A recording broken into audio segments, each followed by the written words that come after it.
Alors les enfants, c'est pour quand? Si tu es une femme et que tu as plus de 30 ans sans enfants, tu dois forcément donner des explications. La pression sociale sur les femmes, sur le fait d'être mère, c'est très très fort. Parce que les autres veulent entendre pourquoi tu n'as pas d'enfant. Donc tu dois expliquer tes raisons aux autres et de manière ferme. Une épreuve pas tellement facile à passer. Et pour cela, l'introspection est de rigueur. Dans cet épisode de podcast, je t'explique mon histoire sur la pression sociale d'être mère et tout ce que j'ai compris sur moi pour plus d'empowerment, pour plus de pouvoir sur ma vie. Je te raconte tout ça. Bienvenue au podcast Femme Leader, le podcast pour te réinventer et créer l'identité de la femme puissante que tu aspires être. Hello, je suis Lucie, Success and Life coach et thérapeute. J'aide les femmes ambitieuses et entrepreneurs à se reconnecter à elles, reprendre leur pouvoir intérieur et briller. En 2017, j'ai tout quitté, je suis partie vivre au Chili par amour et aussi pour me reconnecter avec mon être intérieur, qui je suis vraiment. J'ai donc vécu un long processus d'introspection à la recherche du bonheur, de ma mission de vie et de mon succès. J'ai donné naissance à mon premier business en espagnol dans le domaine de l'image, du bien-être, du coaching et de l'empowerment, de l'empouvoirment au féminin. Et aujourd'hui, j'aimerais partager avec toi tout ce que j'ai appris dans cette merveilleuse aventure. Dans ce podcast et dans mes programmes, je te coach pour devenir une femme successful qui brille et qui inspire les autres grâce à sa lumière intérieure. Allez, prépare-toi pour cette nouvelle aventure que l'on commence ensemble. Bon lundi, comment vous allez aujourd'hui? Alors à l'heure où je vous prépare ce podcast, en fait c'est la pleine lune. Oui, parce qu'en fait je ne poste pas tous les lundis un podcast. D'abord je l'écris, parfois même j'écris tous les mots, ensuite je l'enregistre, puis je l'édite et je le programme. Donc là en fait au moment où je vous écris, c'est la pleine lune, la première pleine lune de l'automne pour nous au Chili. Et cette pleine lune, elle me fatigue. Elle cherche à me montrer en lumière ces zones d'ombre que je ne veux pas avoir. Donc forcément, mon énergie est plus down, plus basse. Mais c'est ok, je suis consciente de ça, je l'accepte et surtout je sais que ça va passer. Parce que dans la vie, tout est cycle en fait. Il y a des moments plus durs, d'autres plus faciles. Et l'essentiel, c'est de toujours garder la foi et rester positive. Être sûr que ça va bien se passer.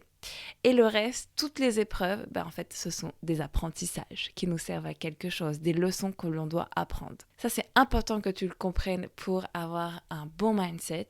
Il n'y a pas d'échec, seulement des apprentissages qui t'enseignent quelque chose d'important. Voilà, des fois ça m'arrive, j'aime faire des intros un peu longues qui ont un peu rien à voir dans le podcast pour vous parler d'autre chose que le sujet. Mais c'est comme ça, c'est de la culture générale pour vous. Non, sérieusement, ce sont des apprentissages importants et que j'ai appris de mes mentors et aussi de mon expérience. Donc, du coup, je pense que c'est une bonne piqûre de rappel et je les lance un petit peu partout dans le podcast. Allez, c'est parti. Donc maintenant, pour revenir au sujet du podcast, j'aimerais vous parler d'un sujet qui était mon problème pour moi pendant principalement ces 6 derniers mois. Principalement. En fait, c'est la pression de la société pour nous, les femmes, et particulièrement pour ma part, celle de ne pas avoir d'enfants, d'être une femme en couple sans enfants après 30 ans. Pour moi, c'est le sujet de pression sociale qui m'a fait le plus de pression, justement, mais ça peut peut-être s'appliquer à d'autres choses pour vous.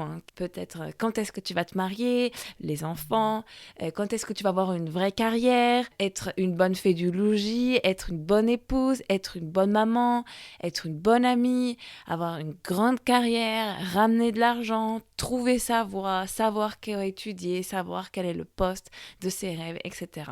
Et en fait, il y a tellement de pression sur nous, les femmes, et si tu ne te fais pas confiance, c'est vite rapide de tomber dans le piège de faire ce que les autres te disent de faire. Donc vraiment, fais confiance à ton instinct. Je me rappelle aussi quand j'avais 18 ans, donc je venais de passer mon bac. C'est pareil, à ce moment-là, tout le monde te demande « Alors, qu'est-ce que tu vas étudier ? Qu'est-ce que tu vas faire ?» Et Donc, si toi, tu as la réponse claire, ça va, c'est facile. Mais si tu n'as pas la réponse claire, rapidement, ça devient un problème, cette pression, en fait, qu'on te met. Donc, voilà, quand on est une femme, quand on est un humain, d'ailleurs, selon certains âges, en fait, on te demande, c'est pas intentionnel, mais on te met une certaine pression et des fois, ça peut rapidement faire chauffer, ça peut rapidement t'énerver parce que t'en as marre qu'on te pose toujours les mêmes questions. Et surtout, quand tu vas à contre-courant, c'est pas facile. Donc, c'est pas facile d'oser être différente, d'oser être soi, d'affirmer sa position, d'affirmer ses choix. Parce que souvent, derrière se cachent des peurs. La peur d'être abandonné, la peur de ne pas être aimé, la peur d'être seule, la peur de se tromper. Pour vous illustrer tout ça, en fait, je vais vous parler de mon histoire et ce que j'ai compris et libéré il y a peu. En fait, déjà, pour vous présenter ma situation, déjà, toutes mes copines en France sont mamans. Enfin, je crois que seulement 2 ne le sont pas. Donc déjà, j'avais un peu ce sentiment de me comparer à elles. Mais autour de moi, au Chili, il n'y avait pas de bébé, pas d'enfant, donc on va dire que c'était plus ou moins loin. Et pas vraiment d'actualité. Et surtout, ce qui se passe, c'est que moi, j'ai certains objectifs que je veux réaliser avant d'être maman, tant personnels que professionnels. Et pour vous dire la vérité, ce sont des objectifs qui sont quand même très ambitieux, que j'ai en termes de revenus, d'argent que je veux gagner par mois, de confort de vie, de liberté de pouvoir voyager. Parce qu'en plus, il faut savoir qu'avec Yerko, nos enfants, ils seraient sûrement entre la France et le Chili. C'est quand même à peu près 1 500 € le billet d'avion, puis le voyage est très long. Et sans oublier mon rêve qui est de vivre dans un pays tropical. Et en fait, ça c'est mon rêve depuis que je connais les tropiques. Et professionnellement, et puis aussi professionnellement, en fait, j'ai envie de créer une empreinte que je veux laisser dans le monde. Je veux faire passer mon message à beaucoup de monde. Donc du coup, tu vois, c'est quand même des objectifs ambitieux et qui vont un peu à contre-courant de ce que les personnes de mon entourage ou des modèles que j'avais, ou même moi que ce que je pensais être avant. Parce que mon objectif, c'est pas d'avoir un CDI, une maison, des enfants à atteindre la retraite pour être libre, en fait, comme mes parents ou la plupart des gens de la société. Moi aussi, je pensais pareil avant que je voyage. Et du coup, j'ai aussi une certaine position à prendre pour être prise au sérieux, parce que je te dis ça parce que plusieurs fois, des personnes très proches de moi ne croient pas en mes capacités, en fait, et ne pensent que je ne suis pas capable. Donc ça, c'est un autre problème, mais ça, c'est pas le sujet du podcast aujourd'hui. Donc pour revenir à mon histoire d'être maman, donc déjà, ça me travaille un peu avec mes copines, et puis aussi parce qu'il y a quelques années, j'étais allée voir un médecin, et me pressionnait un petit peu, il me disait maintenant c'est l'âge pour toi d'avoir des enfants, sinon le temps il va passer. Et surtout en fait quand le médecin c'est une certaine figure d'autorité, en fait tu lui fais confiance. Donc voilà, ça me perturbait un petit peu, j'avais peur que le temps passe, que ce soit trop tard, je me comparais. Et oui, parce qu'un jour j'aimerais être maman, mais je sens que c'est pas maintenant, que c'est pas le moment. Donc après cette discussion avec le médecin, en fait, ça m'est resté dans la tête. Et puis ensuite, on me le demandait plus ou moins souvent sur Instagram, un peu tout le monde. Quand on croisait des gens avec Yerko, ils nous demandaient alors les enfants, blablabla. Mais en fait, la pression, elle a commencé à monter en pression justement quand il y a quelques mois, le frère de Yerko, le petit frère, est devenu papa. Et en fait, là, j'ai commencé à me sentir vraiment harcelée de plein de côtés et le vivre mal. Parce que là, c'était vraiment, vous, ça fait longtemps que vous êtes ensemble, alors les enfants, quand Comme je t'ai dit, ça avait commencé déjà un peu avant, c'était déjà ennuyant. Mais avec là, l'arrivée de ce nouveau bébé dans la famille, ça commençait à être bouillant, le sujet.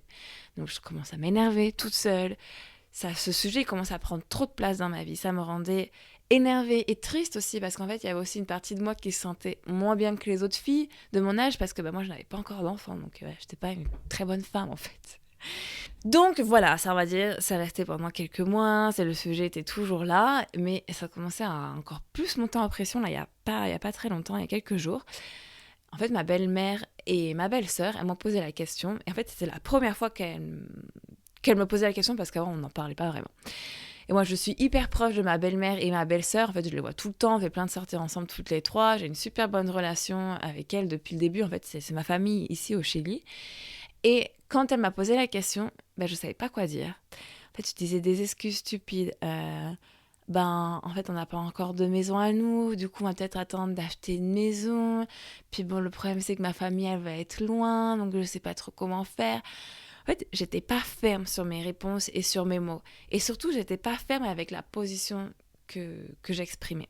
Après cette discussion, j'ai commencé à me sentir très mal. J'en ai parlé à Yerko le lendemain. Et en fait, ça, c'est ça que j'aime trop chez Yerko, que j'adore chez Yerko.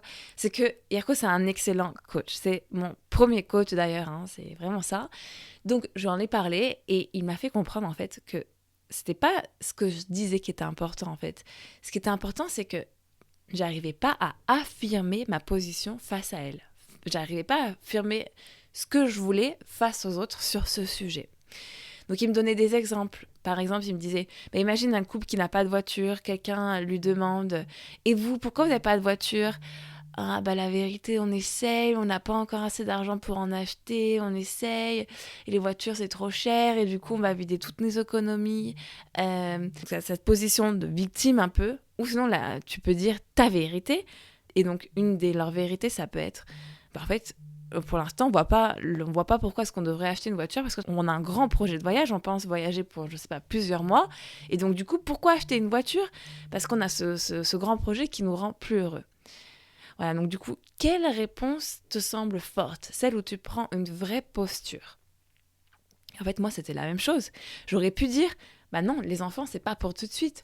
La vérité, c'est que j'ai d'autres objectifs que je souhaite réaliser avant. En fait, ça aurait été beaucoup plus pertinent, au lieu de trouver des excuses, de me mettre en position de victime. Parce que c'est ça, en fait, quand tu te mets en mode victime et que tu trouves des excuses, ben, c'est pas possible d'avancer. Puis les autres, ils le sentent autour. Enfin, les autres, ils le sentent que t'es en mode victime. Donc, du coup, ils te persécutent encore plus, tu vois. En fait, ce qu'il faut faire pour avancer, c'est reprendre le contrôle et être la responsable de ta vie. Aussi, je pensais par exemple à un autre exemple. Si t'es célibataire, t'as plus de 30 ans, c'est sûr que tu dois entendre à chaque fois alors, quand est-ce que tu vas te marier? Alors, t'as un petit copain? Alors, t'es en couple? Blablabla. Et là aussi, t'as deux formes de répondre, de penser. La première en mode victime. Ah oui, j'aimerais bien, mais j'ai pas encore trouvé la bonne personne. Peut-être que je suis pas assez intéressante, je sais pas comment faire. Peut-être qu'il y a même personne pour moi. Bref, la victime. Ou alors sinon, tu passes en mode responsable et pleine de pouvoir. Bah, la vérité, je pourrais être avec plein de mecs. Un mec qui est violent avec moi, qui me manipule, un mec que j'aime pas, qui me fait pas rire. Mais non, moi, c'est pas ça que je veux. Moi, je veux attendre la vraie personne pour moi. En fait, je m'aime tellement que je veux quelqu'un qui me mérite vraiment. Tu vois, encore une fois, c'est ta posture qui compte. Et alors, pour revenir avec mon histoire avec ma belle-mère, il y a quelque chose d'autre, en fait, que j'ai compris après en parlant avec une copine. C'est pourquoi est-ce que je lui ai pas dit en fait? Pourquoi je lui ai pas dit? Parce que je le savais depuis toujours que j'avais ces objectifs à réaliser avant d'être maman. Et bien en fait, j'ai compris autre chose. C'est parce que j'avais peur de décevoir et peur d'être rejetée par la famille de Yerko, par ma belle famille. J'avais peur qu'ils m'aiment plus, j'avais peur de pas être aimée, d'être rejetée. Et en fait, ces peurs de pas être aimée, d'être rejetée, elles sont tellement fortes pour la plupart de nous qu'en fait, ça se caractérise de plein de manières. Voilà, un petit processus qui s'est passé pour moi et que j'ai pu libérer et guérir de ce dernier moment. Alors voilà, mon petit message c'est les filles, soyez fortes, affirmez vos positions, sois forte, sois convaincue que tu prends les bonnes décisions pour toi. Aie confiance en toi, aie confiance en tes instincts. De toute façon, personne d'autre ne sait ce qui te rend vraiment heureuse. Donc si tu écoutes et que tu mets en application ce que les autres veulent de toi, tu ne pourras jamais être heureuse. Crée-toi ton propre chemin. Sois courageuse. Crée le chemin qui te correspond. Alors oui, ça demande beaucoup de courage, mais en fait, c'est la seule façon d'être vraiment heureuse et alignée. Tu es comme tu es, et si les autres ne t'aiment pas ou ne l'acceptent pas, eh ben c'est leur problème. Juste, toi, occupe-toi de briller comme tu es. Voilà, j'espère que cette petite histoire t'a aidé à reprendre un peu plus de force face à la pression sociale que tu peux ressentir, parce qu'on a chacune notre propre chemin. Et oui, je sais, c'est vraiment chiant, cette pression sociale. Ça m'a vraiment embêté ce sujet des enfants. Et aussi, je voudrais que quand même la société commence à prendre un peu plus conscience, parce que même si cette question, alors qu'est-ce que tu vas étudier, quand est-ce que tu vas te marier, quand est-ce que tu vas avoir des enfants, etc. Même si ça paraît anodin, et ben en fait c'est hyper mal poli et obsolète. C'est indiscret de demander ça. Et surtout, par exemple pour le sujet concernant les enfants, il y a des gens qui veulent mais qui ne peuvent pas. Et il y en a même d'autres qui ne veulent pas. Donc maintenant, le modèle de réussite pour une femme ou pour un couple, c'est différent. On ne veut pas tout être maman, on ne veut pas tous avoir des enfants. Donc laissons faire tout le monde comme ils le veulent et ne nous mettons plus la pression à nous inciter à avoir des enfants ou non, ou à étudier cette carrière, ou à faire ce job, ou à avoir cette maison. Voilà, il faut vraiment laisser tomber toutes les pressions qu'on a autour de nous et s'écouter à nous. Voilà, c'était mon petit message sur la pression sociale et surtout les leçons que j'en ai tirées. Donc si ça peut t'aider, c'est super. Sinon, vous êtes de plus en plus nombreuses à m'écouter et vraiment, je vous en remercie. Ça me fait très, très plaisir. Alors, je veux juste vous annoncer que je vais faire une petite pause de podcast parce que, mine de rien, ça prend du temps de faire des épisodes. En plus, je les fais en espagnol et en français. Et surtout, en fait, parce que je prépare un nouveau projet sur le leadership féminin qui va arriver très bientôt. Donc, je me retire du podcast pour 3 semaines environ pour préparer ce nouveau projet. Et je reviens très vite avec ce nouveau sujet qui me fait vraiment briller et qui me fait très, très plaisir de vous partager. À très bientôt! Si tu as aimé l'épisode, laisse 5 étoiles et abonne-toi. C'est la meilleure manière de soutenir le podcast et d'aider un plus grand nombre de femmes à se reconnecter à elles et briller de leadership.